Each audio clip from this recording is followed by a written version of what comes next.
Tony, if someone dies on your watch, you don't give up. Who said we're giving up? We are for not taking responsibility for our actions. This document just shifts the blame. I'm sorry, Steve. That is dangerously arrogant. This is the United Nations we're talking about. It's not the World Security Council. It's not SHIELD. It's not Hydra. No, but it's run by people. Hi, we're here for Price of Admission, and I'm Ryan Colgrove. And I'm Mike Maroney. And we're here to talk about Captain America Civil War. So, we saw the movie last night, and I think we're just as divided on kind of where we stand as some of the other viewers. I'm personally Team Iron Man. And I'm more of a Team Captain America, what he stands for. I connected with Team Iron Man more because of the principles of which the superhero is being put in check. I think that the movies up until this point, they've kind of done whatever they want, so I think the realism aspect of Team Iron Man is kind of where I stand at this point. See, but I would argue Team Captain America made much more sense because the whole thing of what happened with the Winter Soldier, even with like SHIELD and how like people like, it's the UN this time, but what makes the UN any different than any of those other organizations that became corrupt from the inside? But isn't it just like based on his principle of his friend, and he's going based on emotion rather than law and personal thought? So that's where I think he's a little too tied up in it. That is true. That is emotion there and lack of thought, you can argue.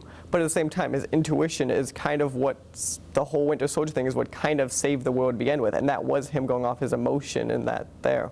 So I think as you see the movie, you'll be as little divided as we are. But as we saw the movie, I think there was a couple of really great moments. What was your favorite moment, Mike? I would argue it's the stuff with AntMan, actually. Like, they were very, like, they didn't tell us exactly what he was doing or anything, and, like, when you see him in the movie, like, there a surprising amount, and he's very good. Like, obviously, it's Paul Rudd. Paul Rudd is known for that weird sense of humor, and, like, it really shines with AntMan here. Some moments I remember like almost seemed straight out of the comic book, if I'm not mistaken.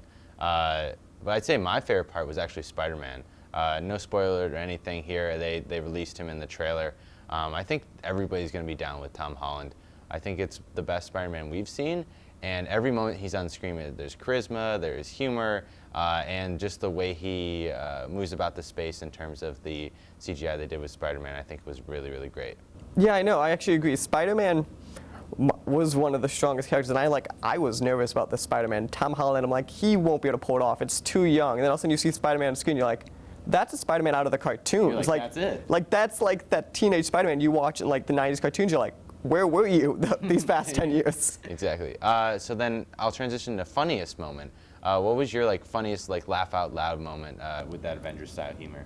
That has to be with Spider-Man still. It's Spider-Man when it's that whole fight sequence when they're like all chasing each other, and like he literally is cracking jokes the entire time. And all of a sudden like he attacks him, they're like, I've never been in a fight with this much talking. Can you shut up?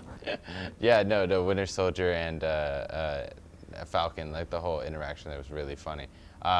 I'd say my favorite moment was actually with Captain America, Falcon, and Bucky when they're on the run. They're fighting against everybody else, and they're in the back of the car, and Captain America gets a little love, we'll say, and his buddies think it's pretty funny. I found that as a really, really humorous, like, kind of out of nowhere moment. But then, with that being said, funny moments, lots of really great action, lots of great humorous moments. But I guess looking forward, where does this movie rank to the other Marvel movies that we've seen so far? This is going to be crazy, but the more I think about it, this might be my favorite one. It used to be Winter Soldier, honestly, was my favorite, because I always thought Winter Soldier is what I thought Captain America should have been. And this movie kind of outshined Winter Soldier in almost every single way, including it even had that weird spy action moments in it. I would disagree. I think this one it ranks for 5 on me. I'd say Guardians of the Galaxy, Avengers 1, the original Iron Man even, all before, and I'd say Captain America 2, Winter Soldier, I think is just a great spy thriller of the last 10 years. And I'd say it missed on some points in terms of the stakes with Civil War and what's based on the comic book. So I'd say it was overall a very enjoyable experience, but I think they had a lot more source material to play with that they didn't really use, and so I was missing a little of the stakes there. So I'd say it ranks 5. Enjoyable movie, I give it a B+ overall. But as we go forward here, what are we looking forward to most in Phase 3? What do you think Phase 3 holds after seeing this movie, obviously without any spoilers?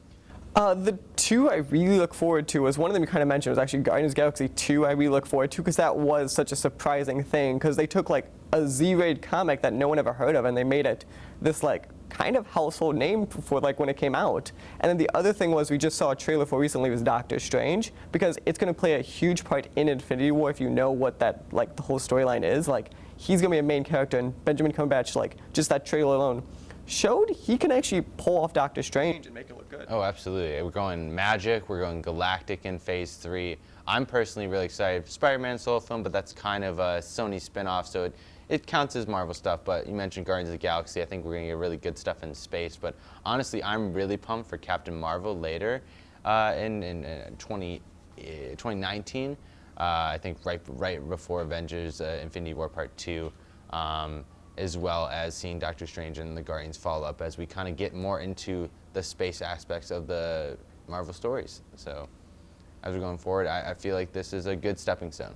I like to agree with me with this one. So, what do you think? Do you agree with me saying this might be the best Marvel movie? Or do you agree with Ryan saying that this isn't a bad movie, but it's not the best? Tell us down in the comments below. And while you're there, hit that subscribe button. From the Price Mission team, thank you for watching.